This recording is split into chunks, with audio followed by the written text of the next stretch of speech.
Comrades, welcome back to Kerbal Space Program. This is episode 19 and it is the day after our auspicious, I use that word a lot I'm finding, rescue of Valentina and of course the safe return of Jebediah as well.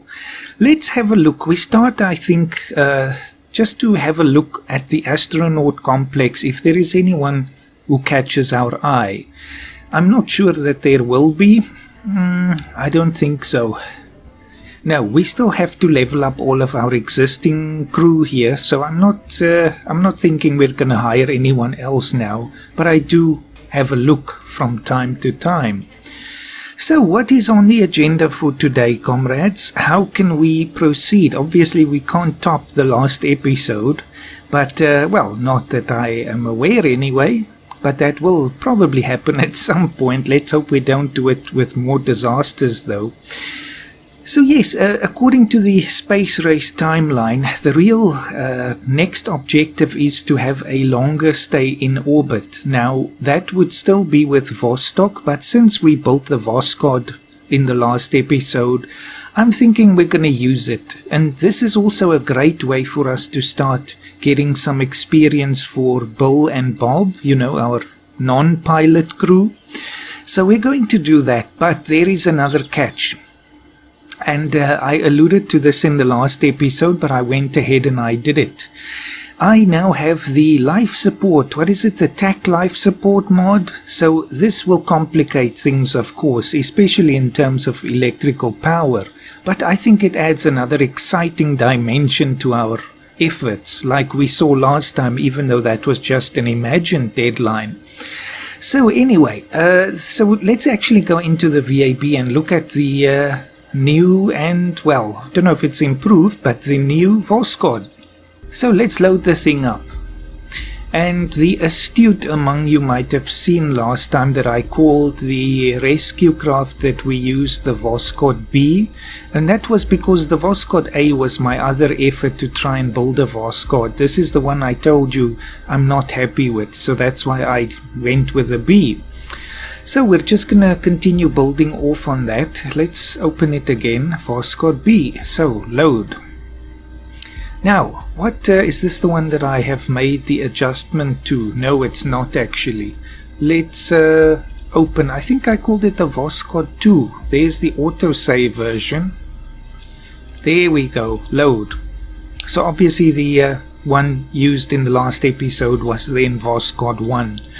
So this one only has a few small additions, and the number one addition is actually right under the detachable emergency retro booster. We now have a, you can't even see it, it's so small, but there for a moment I think we can see it. It's one of these life support modules. It's the smallest general one, so it has all things installed there, food, oxygen and water. Then if we have a look at the, let me just close that, at the readout here, now this will become very important for us in the future. The actual build aid here, we can see I set it up, it has less than it can take, but I don't want them to stay in orbit too long. So 7 days of food, 7 days of water and 7 days of oxygen. Of course the capsules come with some already installed, but that is not enough for a week-long stay. Now the only problem is electricity, and we're not using solar panels with this craft yet. So what I went ahead and I've done, and I'm really hoping this is going to be enough. If it's not, then we're going to have a big problem. Let me just zoom in. You can also see I installed a little camera there, a front-facing camera. I'm not sure if it will work, but we can have a look. I have put it on a separate action group, so don't worry. Just because the window is on that side. So what I've done is I've installed these two Oscar B fuel tanks and a fuel cell on the back here. So this is how we're going to generate power, which I think fits the theme. Of course the craft is slightly heavier, but it's nothing the booster can't cope with. And what else did I do? I just upgraded the RCS system a tiny little bit, because previously I only had 2 of these rotational controls. Now we have at least 2 on the other side as well. So it's still only a pair, not 4 of them, because we don't need 4. So that's it, comrades. I think we are ready to go. We're going to stay for 7 days in orbit. I think actually the first milestone in the space race that I was looking at was 5 days, but we've already gone and had Valentina stay there for 3, so by accident, of course. So let's aim for 7. Now, let me just have a look. Not actions.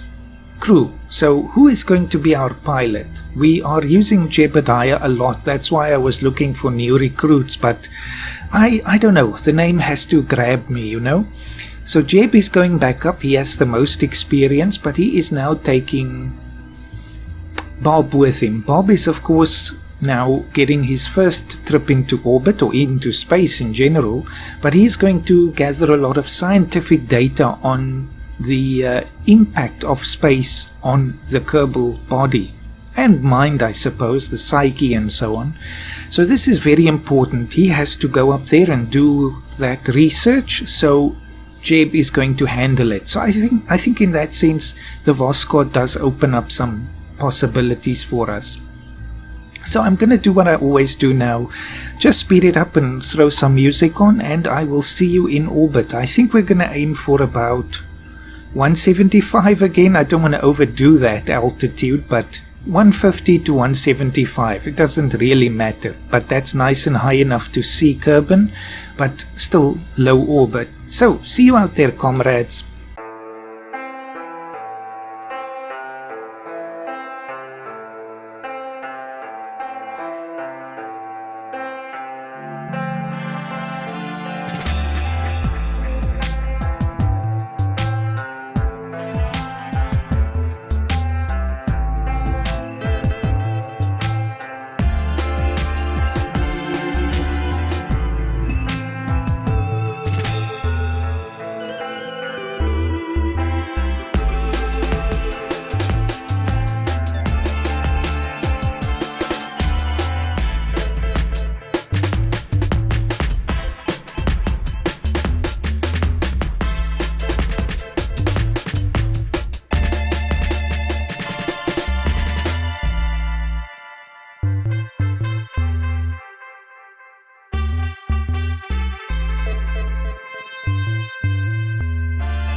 Okay, here we are. Not a terrible orbit. It's actually interesting to see how the craft behaves, you know, with the added weight. Clearly we can see that we burned most of the way up, so the thrust ratio here was not actually terrible. I have to say, one of the better ascents that I've ever done. So at any rate, let's extend all the antennas and not press backspace. I think backspace will actually do something here, if I'm not mistaken. While I was working on this Voskhod 2, I programmed a sort of an escape system into this craft, but really it's just that the fairings will jettison and this engine will fire. But of course the throttle is 0, so we cannot have a mishap now. So let's just get our orientation back again. And yes, it does overcompensate a little, so now we're going backwards a little bit. But that doesn't matter, so let's speed it up. Now, let's have a look at the resources. So this is again the key thing here. So food and water and all of that is great. It's just the electricity that will run out in less than 2 hours. So let us just close this and activate the fuel cell. Now if we have a look here, we'll see electric charge has already decreased there. So start the fuel cell. And it's going up. You can see that it's on 100% load, so it is using, well, it's almost imperceptibly small amounts of oxidizer and liquid fuel. We'll only see this when we fast forward, really. But let's just wait for this thing to fill up there. And so at least I'm hoping that fuel will last long enough for the whole week. Otherwise it's going to be an emergency re-entry. But yes, I'm not sure how that will work, or at what point this life support thing will give us a warning. I hope we have enough time to do something about it. So I think I'll let this thing fill up, because when I did the test for this, you see it stops right there for some reason. Now it's on 6% load. So that's fine, it doesn't matter as long as power is being produced the whole time, and it's very minuscule, so it's going to use up the fuel very slowly. So let's speed up. You see it's about 6% still, just under 7, and now we can see at, what is this, 50 time warp? It's 0.01 liters per minute, I guess. So it should be fine, but let's just stop here and have a look what the camera can see. I just want us to turn. No. Don't do that. Just stabilize, please. Okay, let's try and get back to the prograde there. Then roll. The roll is much better now. And unlike with the Mercury, the roll is actually angled at 90 degrees, so it's perfect. It doesn't change the orbit at all if we're facing prograde. So let's face down like that and just hold there. It's of course still running the fuel cell. So let's go inside and now have a look at the view. It's this mess up again. I was fearing that this might be the case. I moved the camera around a little bit to try and resolve this, but it seems as though it's somehow clipping still. Oh well, it doesn't matter. It is what it is. We still have a nice window. So let's have a look at the stats here. Is there anything to look at? There's of course all the new resources. Where's the vessel view? There we go. So they can keep an eye on things while Bob is doing his experiments. Let's actually switch. There's Bob. Of course this is now looking a bit weird, but that looks interesting, but it's just another seat with his own readouts, of course. So let's just go back out. You see he's very happy. He now has 1 star as well, and I'll let them continue with their research. Maybe just for their sake I'll roll the thing around so they can actually use the view or the window there to see the view. But let us look at the camera. You see, then it works. There is of course the tank here and the antennas there, but we can clearly see the picture, so I'm not sure what's wrong there with the internal view of the camera. But now I'm pressing 5 to get us out of there, so that does not trigger anything. Now, okay, we'll not worry about carbon dioxide and wastewater. They have their ways of storing it in the service component here, or just jettisoning it without actually having to open the door there. Of course we'll make it easy for them. But now let us get to the second part of this episode. So what is the day? It is day 348, so I want them to be back day 355, so we have to keep that in mind. Okay, let's go to the Space Center.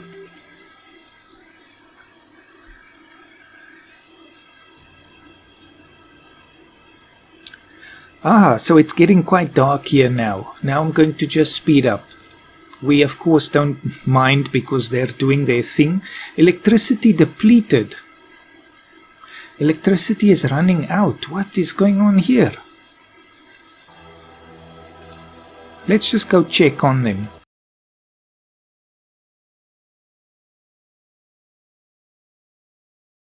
Okay, they are still alive, goodness gracious. Power is fine. So what's the issue here? Fuel cell is operational. Operational again. I'm not sure. I think it's probably because of the high time warp there. it's overwhelming the ability of the power cell to keep producing or something. So we'll just have to keep that in mind. But they are just fine. And it's still the same day. We didn't go anywhere. Oh well. So let me try and just time warp slower. Let's see if that has a way of getting around the problem. Okay, 100 times is fine. 1,000 times is fine as well. There we go. I guess the automated one when you're jumping to the next day is more than that. So it's very early morning. Now I have something in mind, comrades, and this will require Valentina. So let's go to the space plane hangar, not the VAB this time. Okay, so what do I have in store? Of course, the next thing in the space race timeline, really, I know we've jumped a bit ahead with Voskhod now, is the X-15. So we are going to launch the thing, but I'm not going to have a large plane from which it will drop and then go off into the wild blue yonder. No, we do things the Kerbal way. So open, and there is the X-15.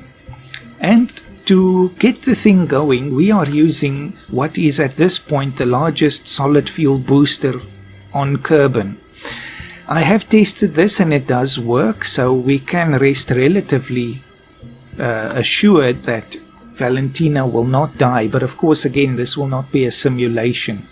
Now, unfortunately, the engine clips a little bit there. This is the only engine that I was happy with because it's got a nice kick to it. I first tried the, what is it called again? The thud, but it's got a very low thrust to weight ratio.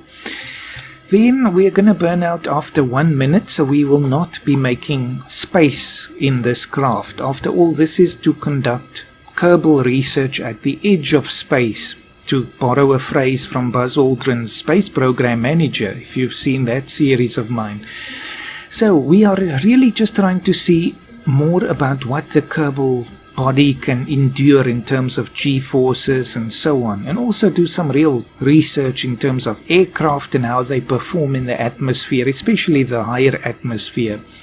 So I think we're pretty much ready to go here. I do have an emergency escape system, of course. I'm not going to risk a Kerbal life without trying to do something about it first, so let me just organize that, save it, and I think we are ready to go. So, Valentina, ready, let's go. It seems to be a rather cloudy morning here, you know, it's very interesting, but the weather is still fine. We can proceed with the launch. This mod certainly adds a great deal of atmosphere.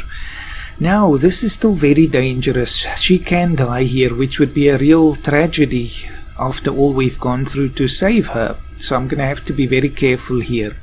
Now, let us just have a look at the map view. Now, of course, the daytime is ahead of us, essentially, so we will be launching towards the east, but I want to go a little bit towards the north as well, just so we have more opportunity of actually landing the thing. And I have to say here, comrades, I have tested this thing in, as we call it, in simulations, but I've never been able to land it successfully.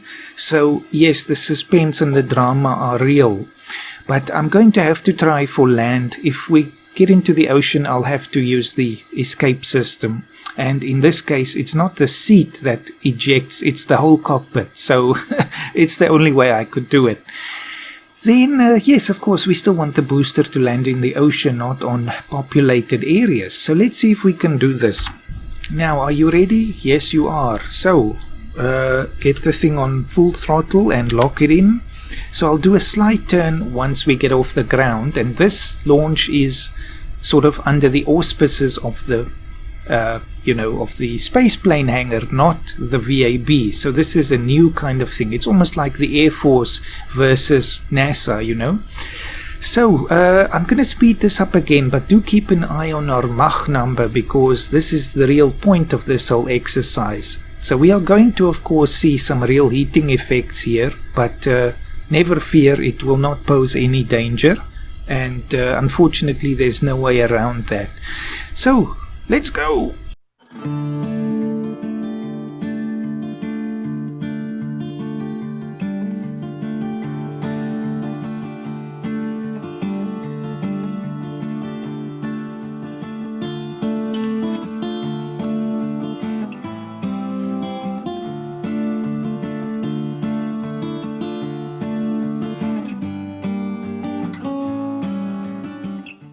Well, an excellent launch, and we actually got further than I had in my trial run, so we will actually be doing research in space here. So Valentina certainly knows how to do things beyond the call of duty. Now, yes, of course, she was pushing a few Gs there, but that's nothing she hasn't done before with the re-entry of the Voskhod and so on. Now, I'm pretty happy with how this craft performs. Actually, during the launch, when the tanks are full, the center of mass is in front of the center of lift. So, or is it the other way around? No, it's the other way around. The center of lift is ahead of the center of mass because of the tanks here. And that's, of course, a very dangerous situation to be in. That's why we have to lock to prograde the entire time, otherwise the thing will flip. But of course, as soon as the tanks are empty, the center of mass moves forward again, and that means we are now aerodynamically stable again. And there she is in space now. Well, what do you know? Interesting times. So, very, very good research that we're getting here. And she does get, again, her astronaut wings, as if she didn't have it already. Let's just have a look inside here. That was quite the view when we were taking off, just to imagine the planet falling behind you like that, falling away. Now, this re-entry is going to take a little bit of time, because what we're going to do now, and this is again the first time we've done this, is we are essentially going to use the lifting body of this craft, or the wings in this case, to bounce off the atmosphere. Now, of course, it's not going to take us very far, but you will see that our vertical speed, that's the key one, will go up and then it will go down as the lift starts to increase again. So I'm hoping we're going to end up on land here. But if the actual landing is looking a bit iffy, then I'm going to eject.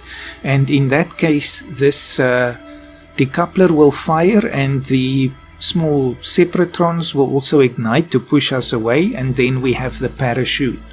So let us speed up again and enjoy this, comrades. I'm sure this must be so exciting. I wish I could have done it myself, although I'm sure it is a bit dangerous here, but the Kerbals are no strangers to danger.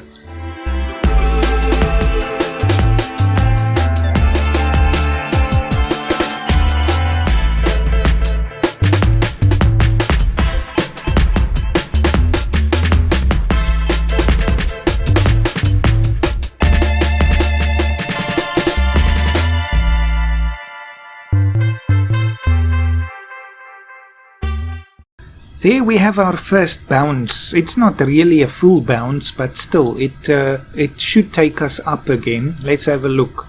Yes, there we go. We're now moving back up. So we're using our momentum here to convert that into some actual lift again.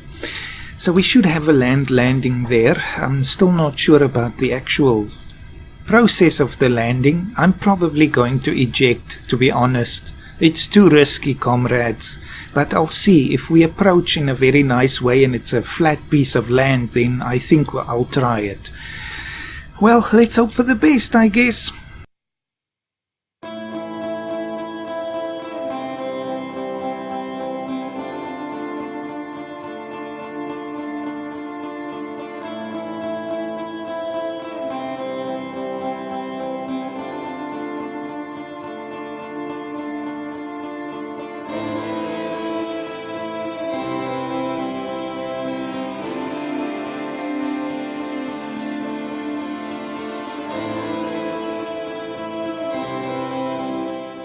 Okay, comrades, this is now the critical time.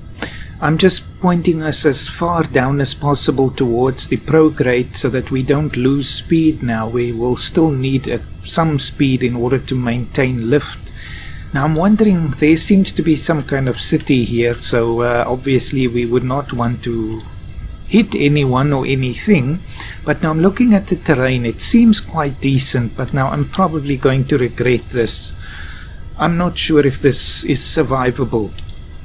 To be honest, landing is a plane especially is not necessarily my strong suit here. And now look at this, we're gonna go a bit slow now. Okay, drop the gears, just no, we're not gonna make it.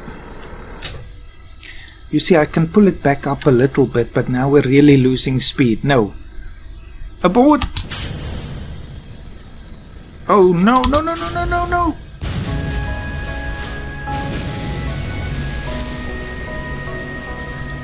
Oops, oh no.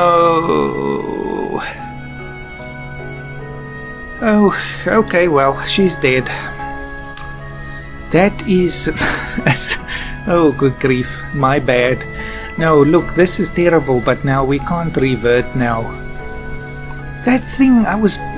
you see, it was firing the separatrons directly into the ocean there. So we actually hit with even more speed, and I should have hit the parachute earlier, as soon as we detached, in fact. Or even better, we should have ditched much higher up to give us time to splash down with a parachute. Well, okay, at least she got to live a little bit longer because of our rescue. The perils of being a Kerbal in the space program. Well, back to the space center. I'm sorry, comrades, our first real disaster here. Well, suddenly the space center looks a bit emptier, I have to say. Well, I think we'll end it off on this rather low note. She did gather a great deal of data for us there, so I will not be attempting that again. And we will leave our other two Kerbals in orbit right now. They still have several days there in order to conduct their research, but I'm sure they will be devastated to receive this news. Well, yes, perilous times, comrades, perilous times. See you in the next episode for hopefully some happier news. Thank you for watching, comrades.